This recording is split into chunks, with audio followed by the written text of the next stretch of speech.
14 minutes. 20. Oh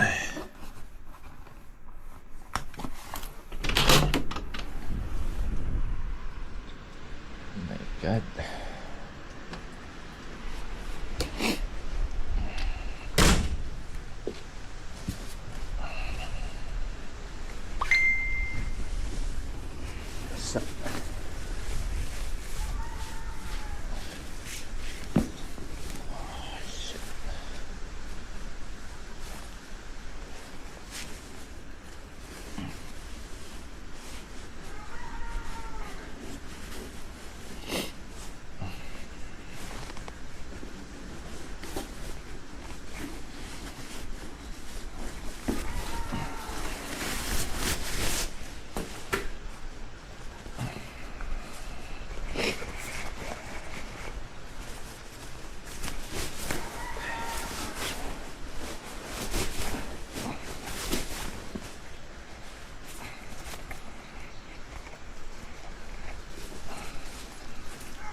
Check natin guys. 8 minutes.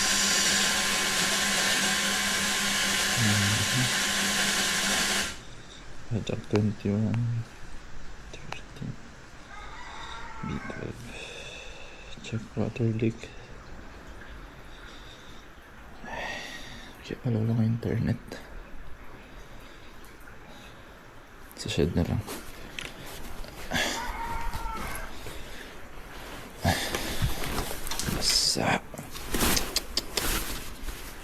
Good.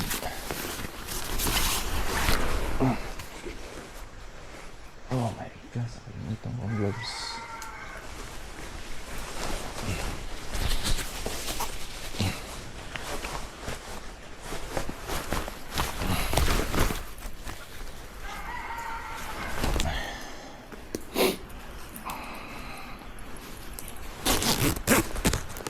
No choice.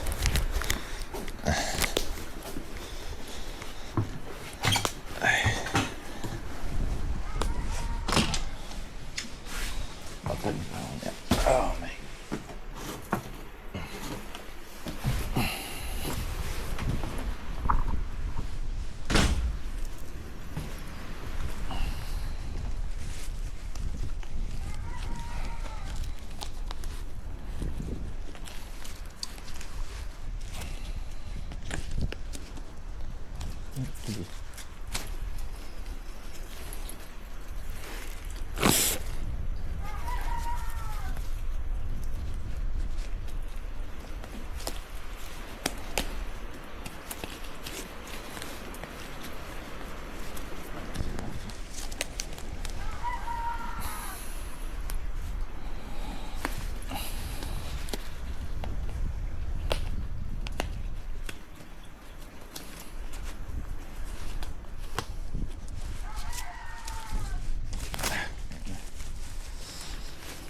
Time for this.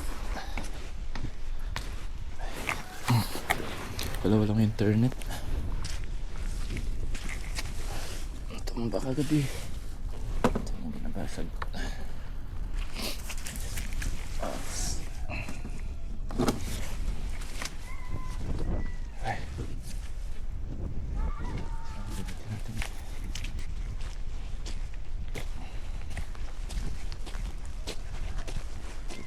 Shed.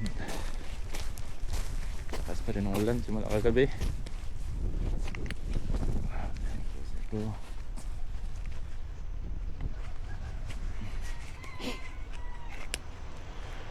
Hey!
Wala.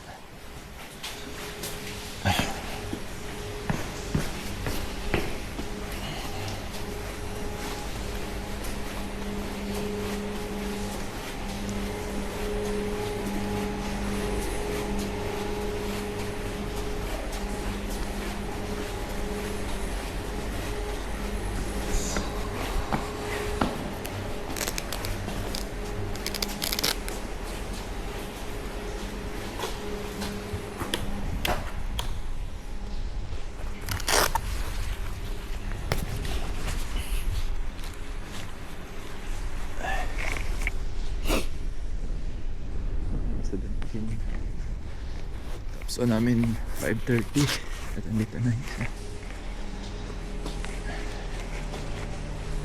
Diyan na si Papi. Okay na.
Come on, come on.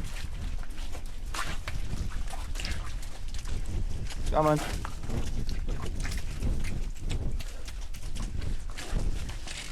Parang hindi sila dumiretso.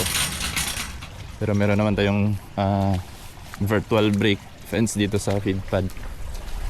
Ano na yan, parang panigurado natin.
Ito na yung switch ng drafting gate.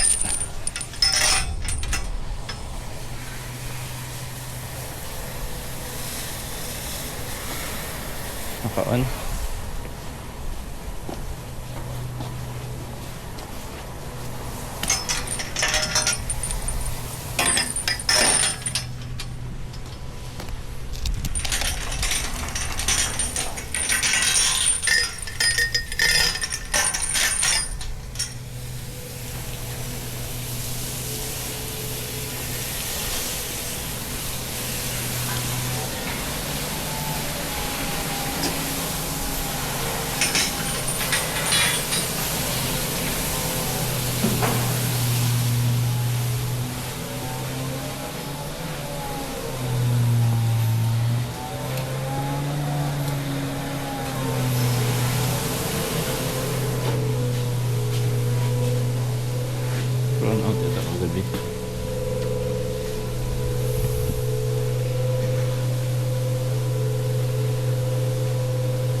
stop recording.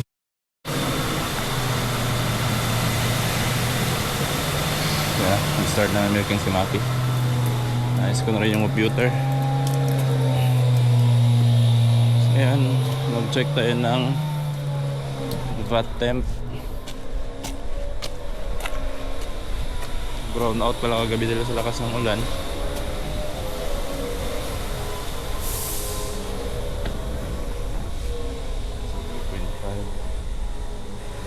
Check that. Doors closed.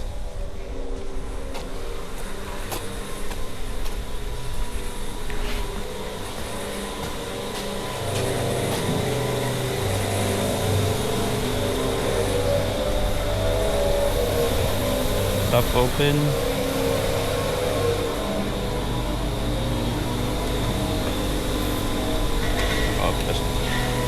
Check natin ulit mamaya. So yung mga top, iba-ibang ano yan. Depende kasi sa farm. Anong setup nila. Filter.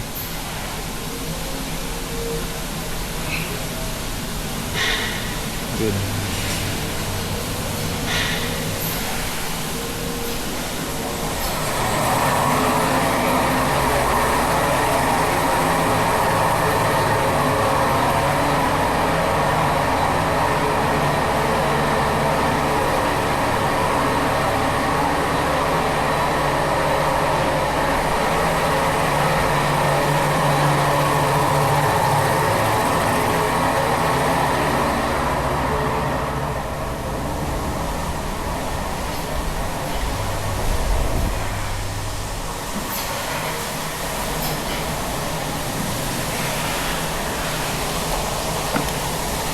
So kami lang dalawa ni Maki. Wave. The milker.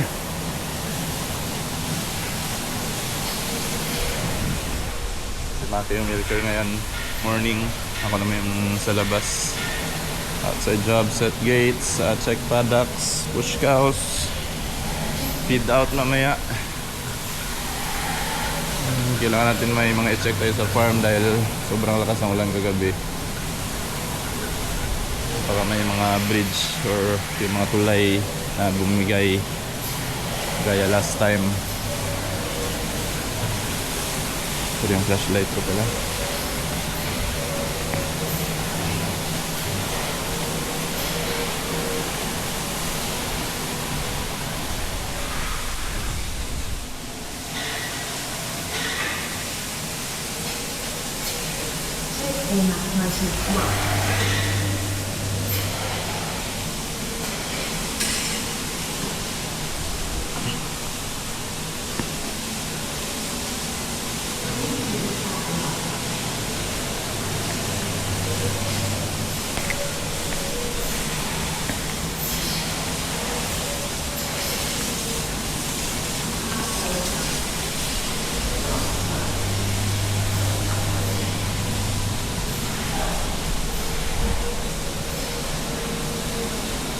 Ngayon double check lang tayo bago tayo mag-proceed sa trabaho natin sa labas.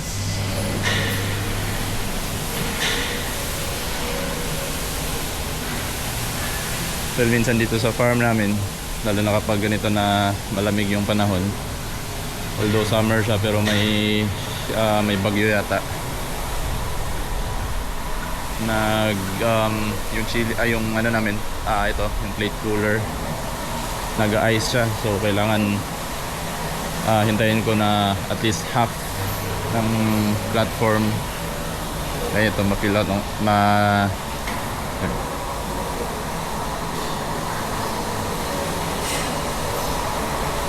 so yun, double check lang tayo ngayon.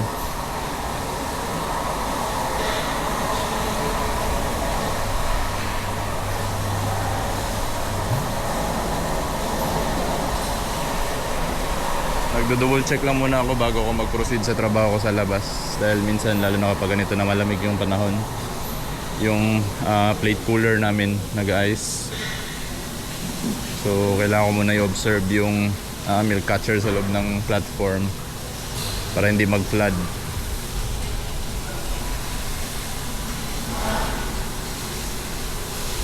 So para yung milker natin continuous lang siya doon, ako na yung mag-monitor dito. And bigyan natin siya ng okay signal mamaya kung okay na. Ewan ko makita sa video yung milk catcher sa loob. Ewan ko milk catcher ba tawag niyan sa inyo. Yan lang yung tawag namin dito.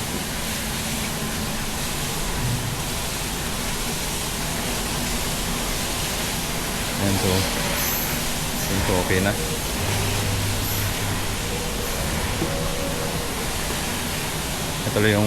Ito yung ano, plate cooler. Nag-ice to kapag sobrang lamig ng ano or malamig yung panahon. So kapag nag-ice yan, magpa-flood yung gatas doon sa milk catcher sa loob ng platform. And ayan natin mangyari yun. Ayan, okay na. On ko lang yung chiller, tapos good to go na tayo.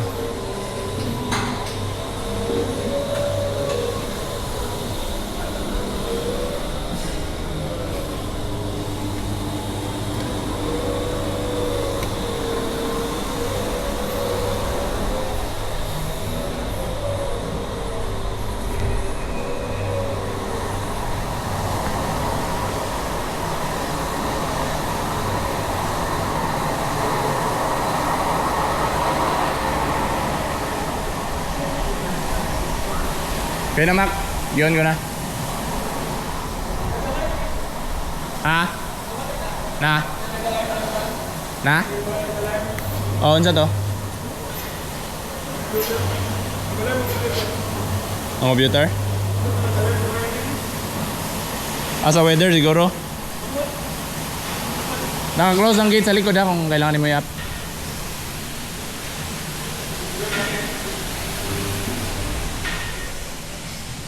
Ayun, ano na tayo? Proceed na tayo sa labas.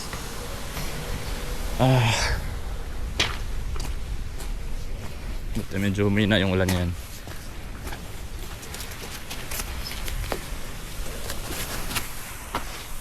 Check muna natin yung second herd natin kung saan na sila banda.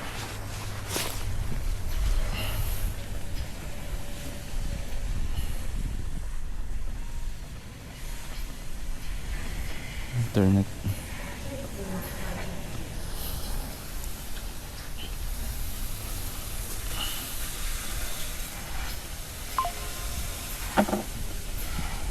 Diyan na pala sila. Yan. Okay. Yung muna natin gagawin is check muna tayo ng night paddock ng first herd kung may water leak. Check naman natin na double check naman natin.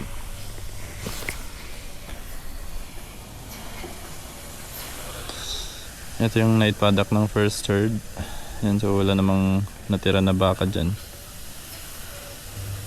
And second herd, check natin.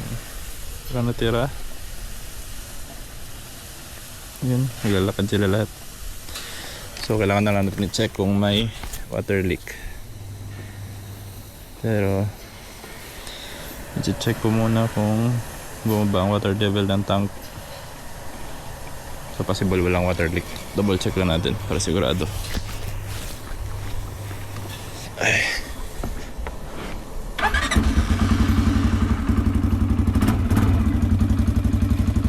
Anak ng walang gas boy.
possible ito rin yung ibibigay natin grace mamaya sa kanila ngayong gabi.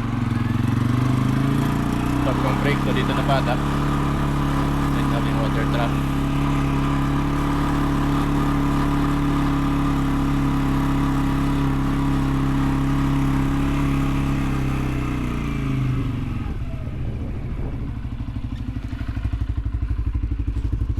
So wala namang leak,